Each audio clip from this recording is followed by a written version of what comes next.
Om Jnana-timirandhasya Jnananjana-shalakaya Chakshuranmilitam Yena Tasmai Shri Gurave Namaha. Hare Krishna. Today is the celebration of the appearance in this material world of Lord Sri Krishna. Why should we celebrate that? Because Krishna is the Supreme Personality of Godhead. Krishna, everything about Krishna is important. His names are important, His forms are important, His qualities are important, His pastimes are important. His speaking is important. My speaking is not important, so why should you listen to it? It's not important unless we speak what Krishna spoke. Isn't it? If I was to talk to you now about the weather, or politics, or cricket, or football, or fashion, it would be of no importance. But we have to speak Krishna Katha. Krishna Katha means Krishnasya Katha, that which was spoken by Krishna, that is most famously Bhagavad Gita, and Krishna Vishaya Katha, topics about Krishna, as described in Srimad Bhagavatam and other Shastras. So this is very important, and I request all of you who are having apne katha aapke beech mein, please just listen to this. There's plenty of time to talk among yourselves, but please give me your ears, because I'm going to say something very important, because it's about Krishna.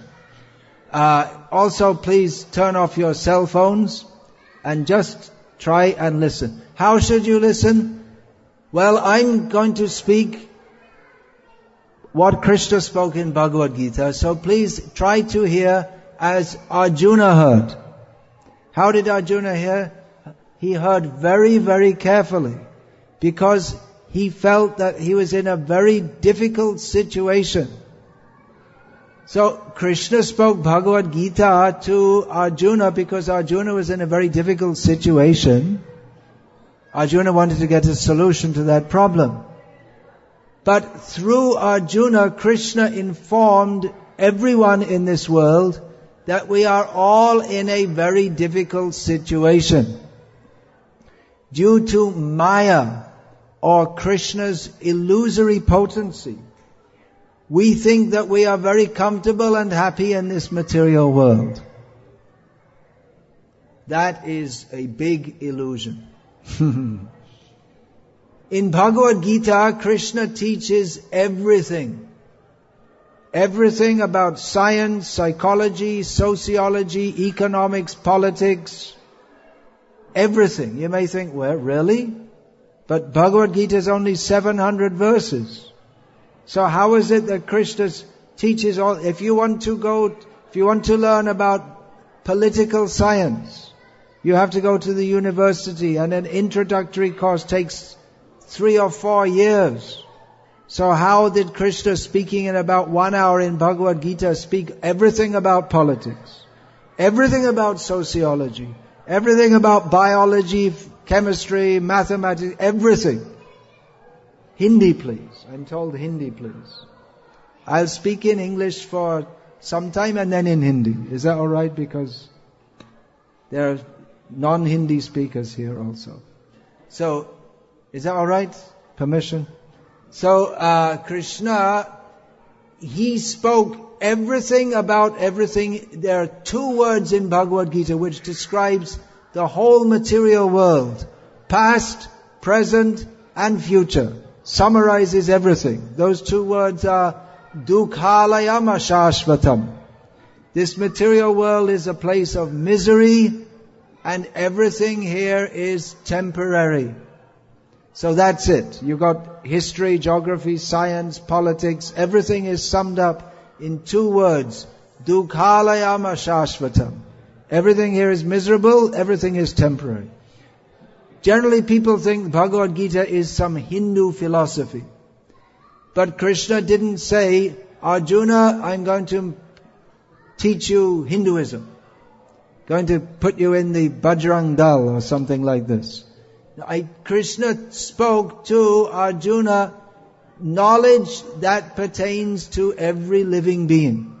It's not only that Hindus are miserable and that Hindus are in a temporary situation. Everyone in this world, every living being is in a position of misery, and everything here is temporary.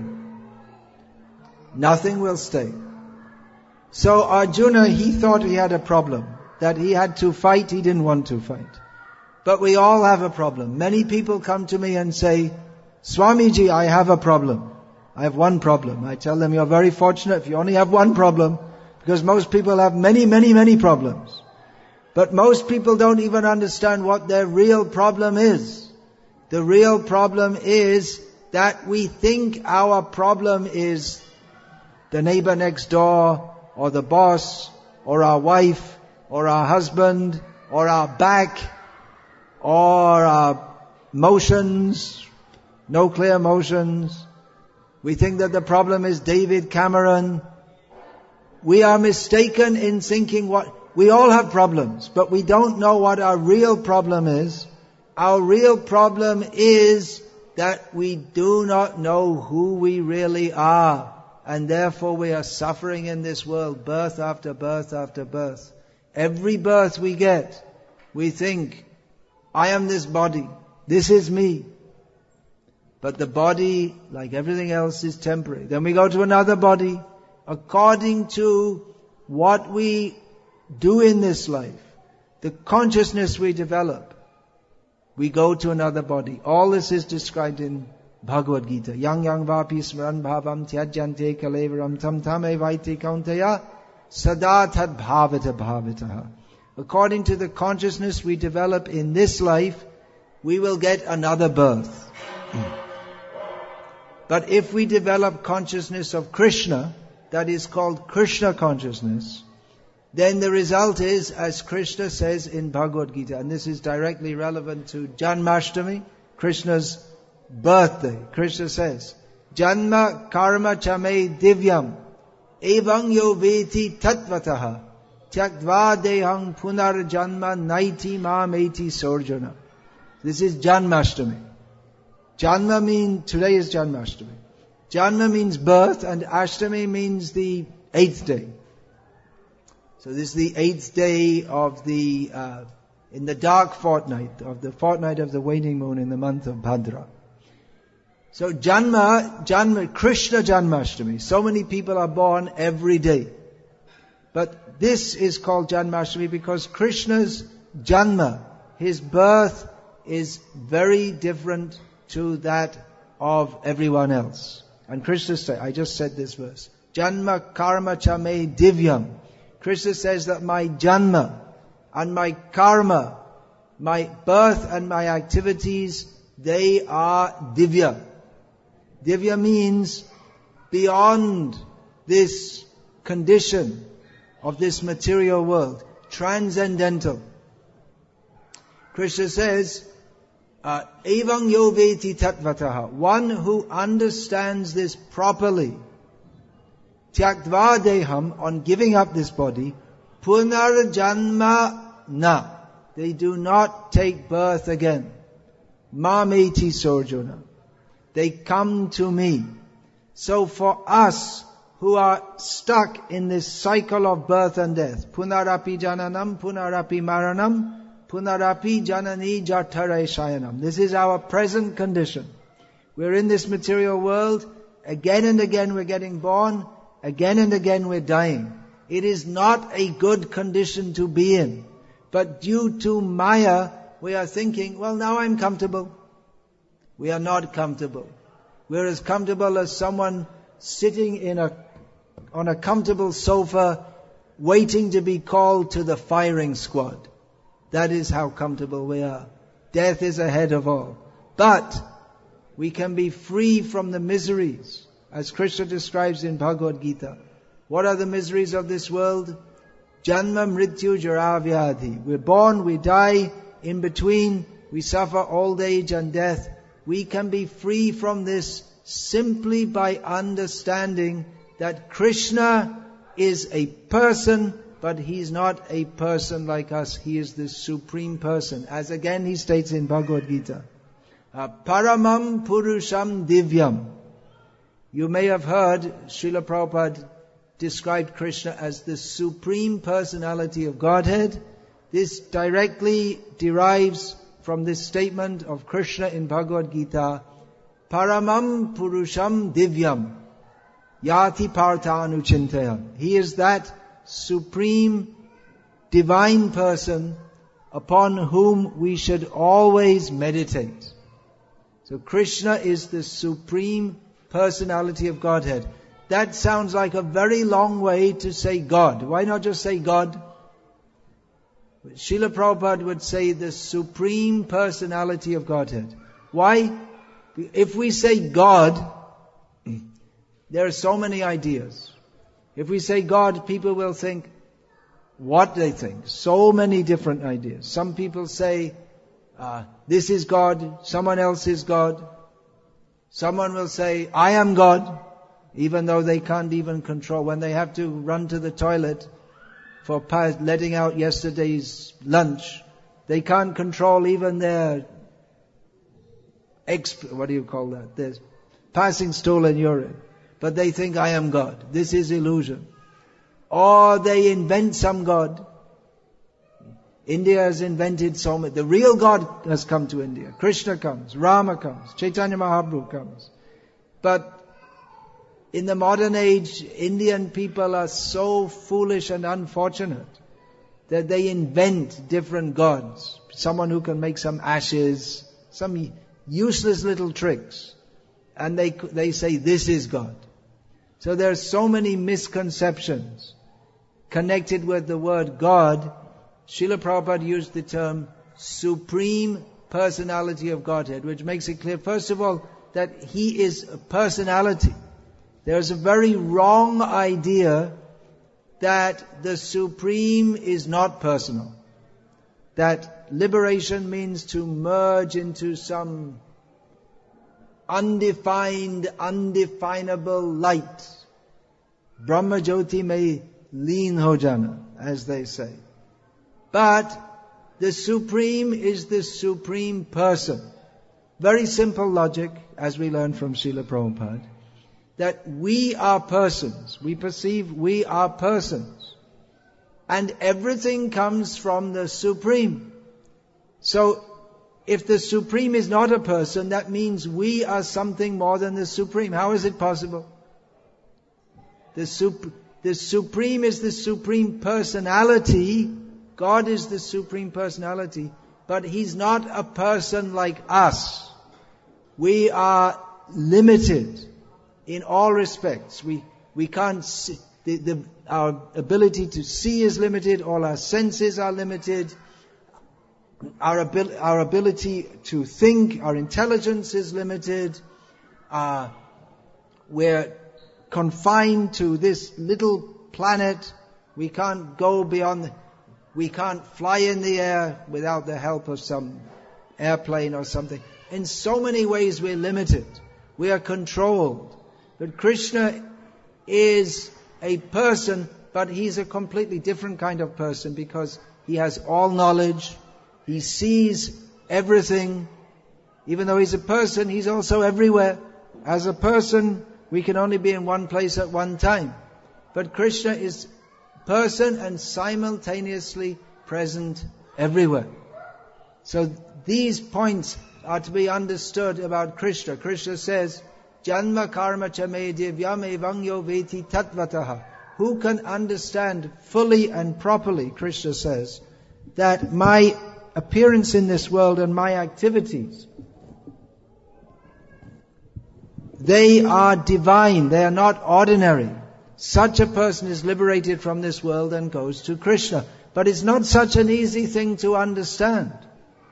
Krishna also says in Bhagavad Gita, Bahunam janmanamante jnanavang mang prapadyate. After many births, someone who is trying to get spiritual knowledge can finally understand Vasudeva Sarvamiti. Krishna, Vasudeva, is all in all. Krishna is everything. Then they surrender to Krishna. It could take many lifetimes, because it is paradoxical that Krishna is everywhere, He's everything. If we ask people, who is God? They'll say, well, God is everything. That's true, but that's not the complete understanding. To think that everything is God without knowing His personality is very much incomplete understanding.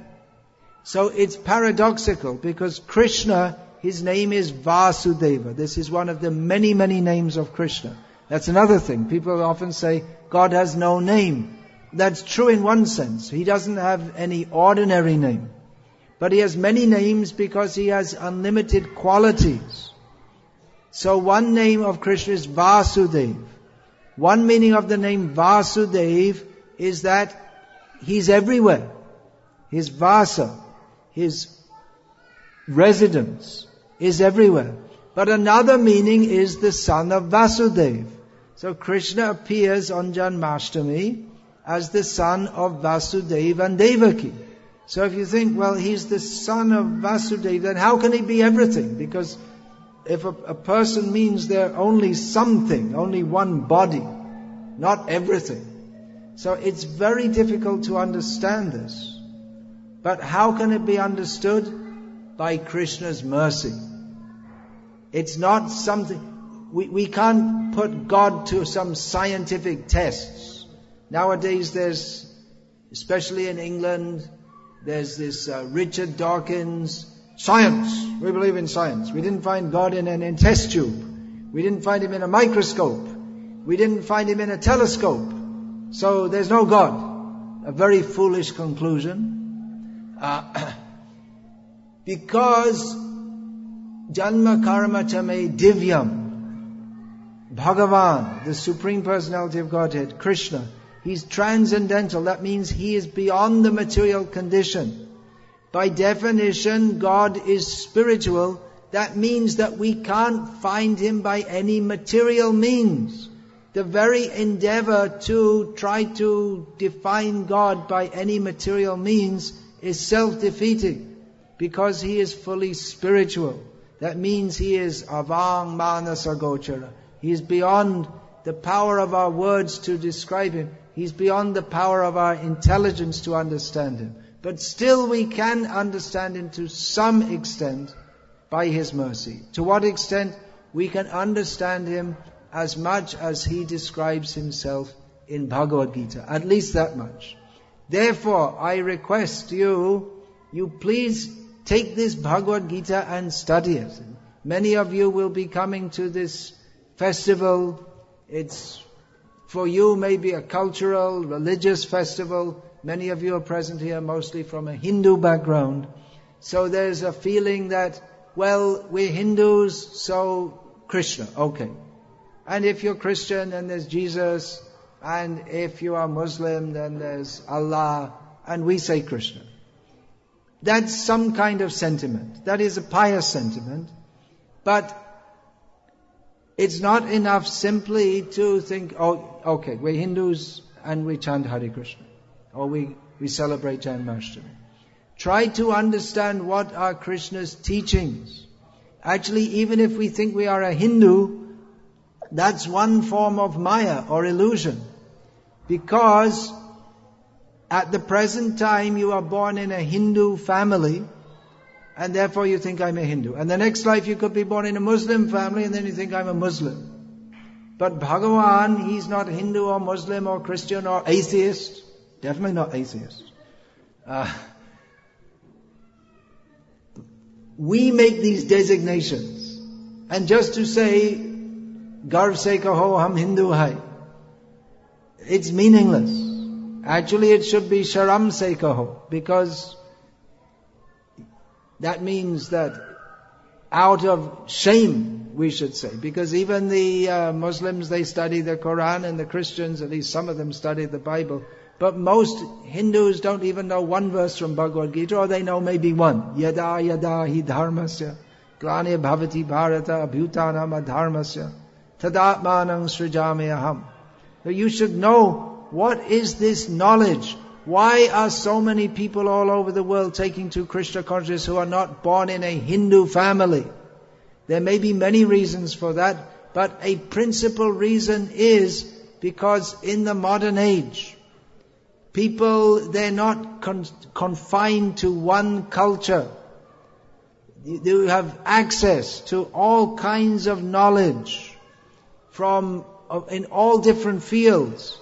So people who are actually intelligent and philosophically inclined and who want to know what is the highest truth, how can we find out the highest truth, then they may look at Buddhism or Jainism or thisism or that-ism, and many they find Bhagavad Gita is perfect knowledge, perfectly describes who we are, who is God, what is our relationship with Him, why are we suffering in this material world. I personally had this experience being raised as a Christian, that I could never understand why, if God loves us, He sends us to hell forever, which was what I was taught, that if you don't believe in the Christian path the way a certain set of Christians teach it, then you go to hell forever.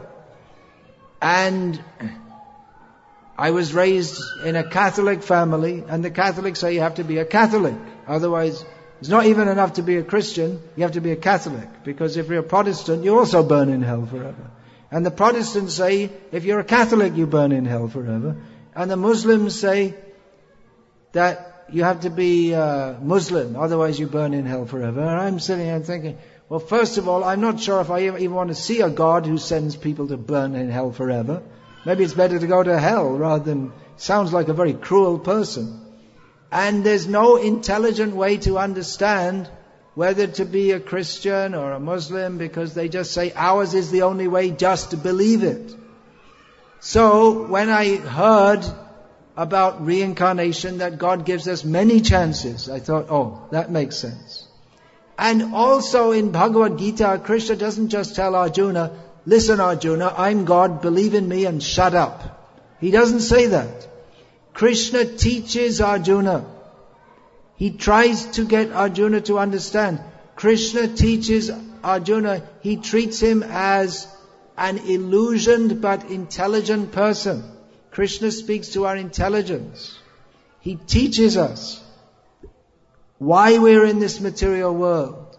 Ichha dvesha samutena dvandva mohena bharata sarva bhutani sammoham sarga yanti parantapa. We're in this material world because we have desires, karma. The great, elsewhere in Bhagavad Gita, Krishna says, material desire, it is our great enemy.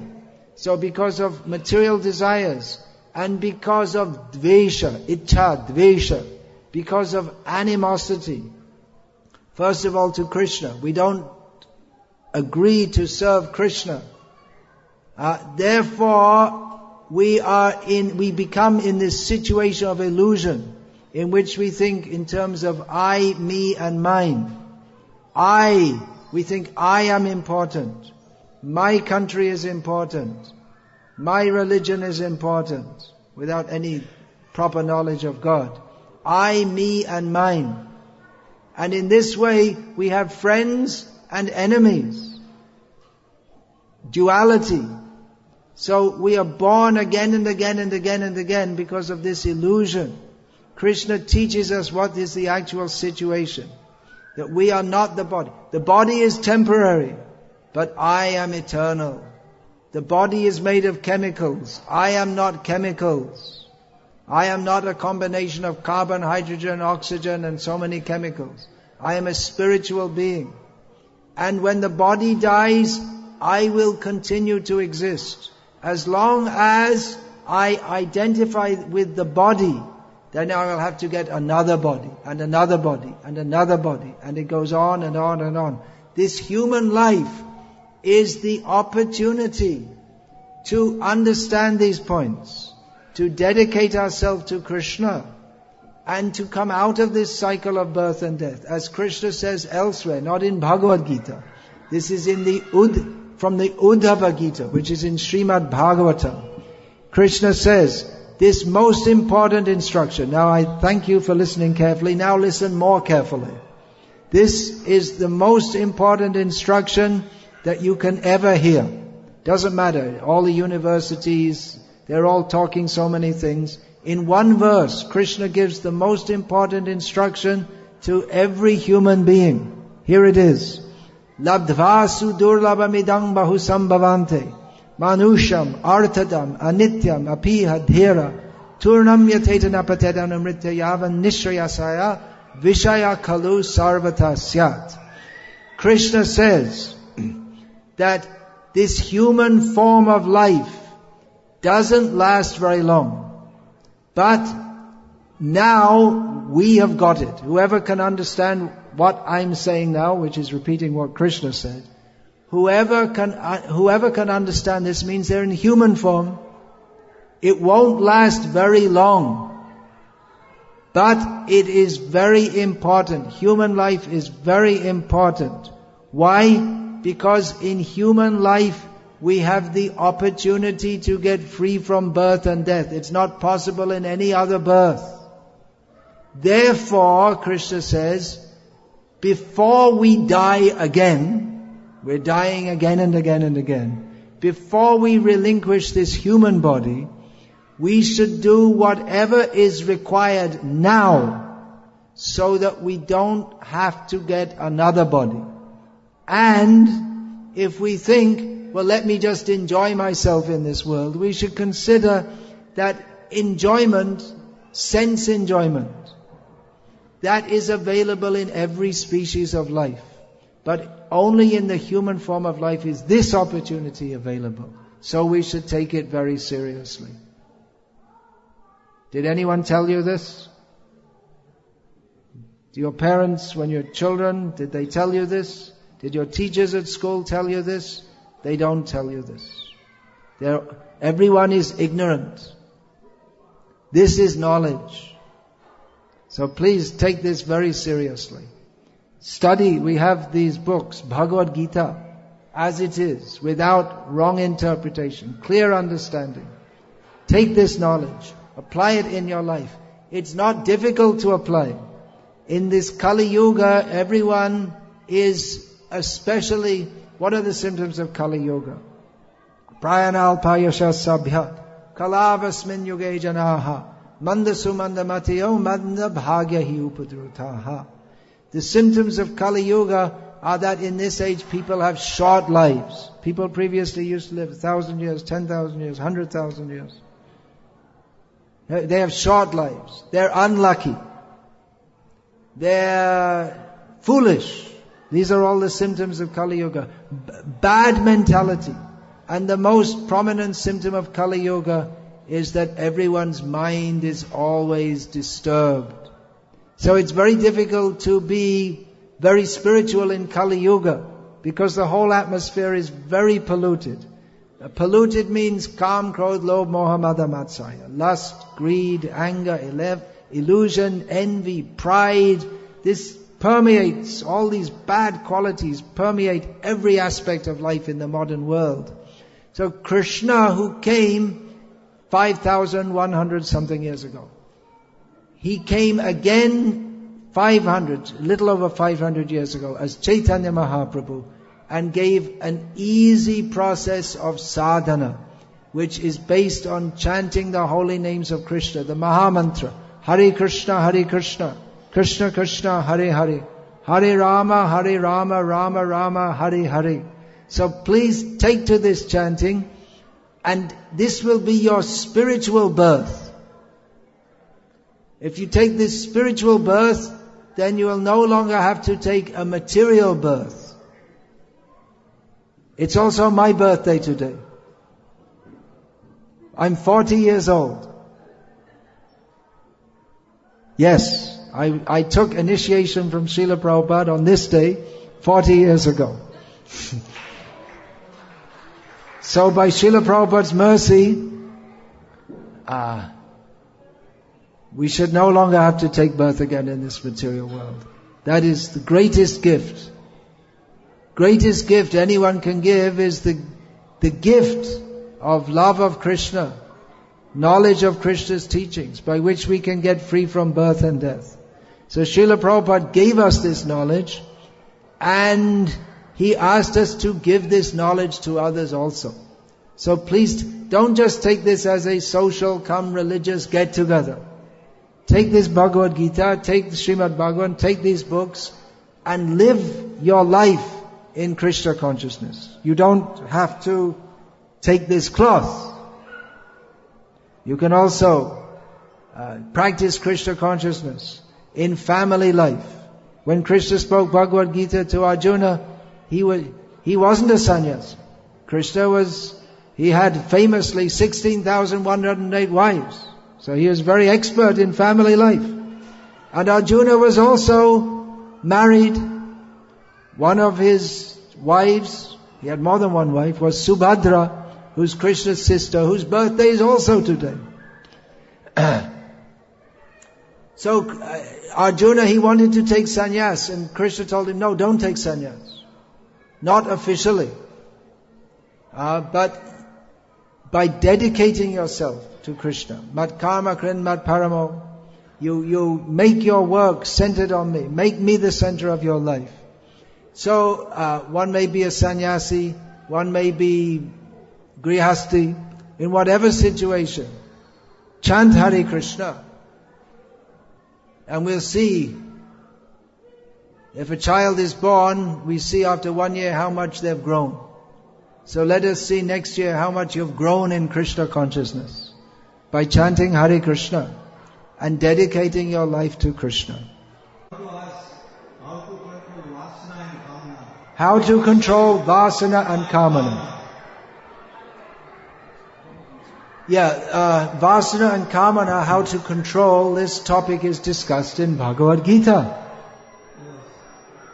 in which Krishna, he tells Arjuna that this karma, material desire, is our greatest enemy. And he tells Arjuna that, I'm just summarizing, it goes over several verses, that by understanding that we are not this body, the karma, the material desire, is in relationship to the body and the mind. But indriyani prani ahur indriyeva parang manaha manasastu parabudhe yo budhe paratastu saha. They're the senses. Above the senses, the mind. Above the mind is the intelligence. Above the mind, above the intelligence is the Atma. So understanding that we are Atma. First of all, we should understand that I am not this body. Then we have to regulate the mind and the senses, and in this way we can overcome material desires. Krishna teaches it in a brief way. Actually, the practical, how to do this practically, yes. Where's that begin? I've compiled one small book, A Beginner's Guide to Krishna Consciousness, which gives all the practical directions on how to lead a spiritual life, which means not living on the platform of karma, material desire, which is the platform of the animals. How to come above that. Everything is described in here. How to chant japa, which books to study, what our approach, our attitude should be, how to apply Vaishnav tilak, how to do puja at home according to Vaishnava vidhi. Everything is explained in here. Practical guidance. You can please take this book. Very good question. Thank you very much. The last question I ask you. What is the moksha by the way of Krishna? What is moksha by the way of Krishna? That's defined in Srimad Bhagavatam. Generally people think that moksha means to merge into some light. But the highest moksha is beyond that. The light that's called Brahma Jyoti. And that light comes from Param Brahma, who is Krishna the person. So Srimad Bhagavatam describes Muktir Hitvanyata Rupam Swarupena Vyavastitihi. Mukti, which is the same as moksha. Mukti means to give up this temporary body and to attain our eternal spiritual body. That means to go to Krishna in the spiritual world. Hare Krishna. That was the last question. Actually, there may be many questions, but these are important questions. Now, I have a question for you. Are you going to take this seriously, or you're just asking questions? You're damn serious. Okay, very good. So take up these instructions in here with life and soul.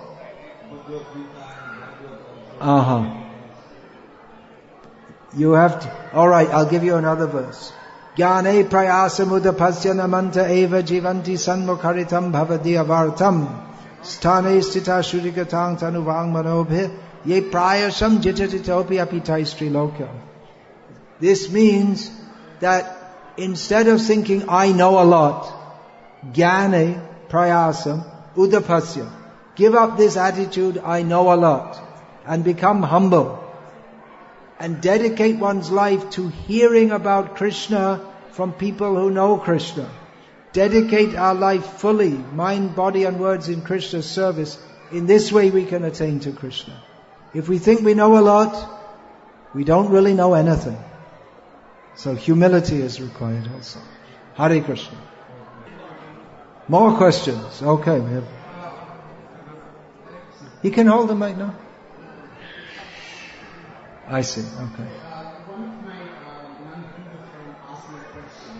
Why there are so many gods in Hindu religion?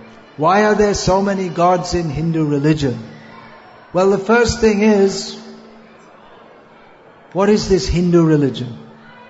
There's no mention anywhere in Shastra of the word Hindu. It's not a Sanskrit word, it's a modern word. Do you know that? That when the invaders came from the northwest to India, they said all the people, there was the river Sindhu, which is now in Pakistan, was formerly Bharat. So those people, in their language, they don't have the sound sa. So they pronounce Sindhu as Hindu. And they said everyone living on that side of the Sindhu river is a Hindu. So it has no spiritual meaning whatsoever. And if you say, what is Hindu religion? There are all kinds of things. I don't consider myself a Hindu. A Hindu, you can be an atheist, you can eat beef, you can do all kinds of things and still be a Hindu. Or practically to be a Hindu, all you have to do is say, I'm a Hindu. God say kaho, I'm Hindu. It has no particular meaning. So first of all, you should explain that the term Hindu is not a precise term. So, there are many gods means that there are many universal controllers. Just like in the government of this little country called the United Kingdom, there is a prime minister, and there are other ministers who, they're departmental heads. So there are departmental heads of the universe. Someone oversees the rain department, that's Indra. Someone is in charge of the whole universe in a supervisory role. That's Shiva. That's why he's called Parameshwar. He's actually above him is Krishna, but because he oversees the universe in a supervisory role, he's called Parameshwar. And his wife, she is overseeing the whole illusion. And someone's in charge of the earth department. That's Bhumi Devi. So there are so many departmental heads like ministers. But the supreme God above them all is Krishna. There's actually only one supreme, but there are many gods, so to speak. And people, not everyone is fully ready to surrender to the supreme God, because they have material desires.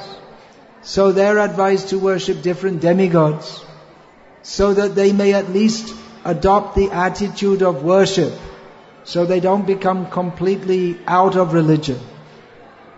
But those religions in which they say there's one God, just like Christianity or Islam, they haven't properly understood who that one God is. That's another topic, I guess. If you read this book, The Science of Self-Realization, which I hope is available here, all these points are described. You should be able to explain. Isn't it? It must be embarrassing for you if you can't explain. Now I can explain.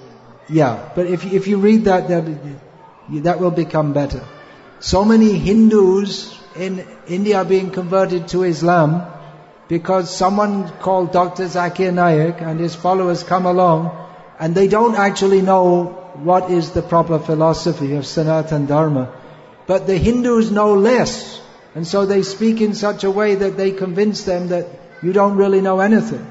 But you don't know anything, that's the problem. That's why I'm saying, study these books, understand, live your life according to it. Can you do that? Okay, get that book, Science of Self-Realization, and Bhagavad Gita as it is, and please study it. Hare Krishna. Okay, that's all the questions for now. No, alright, so that's all for now.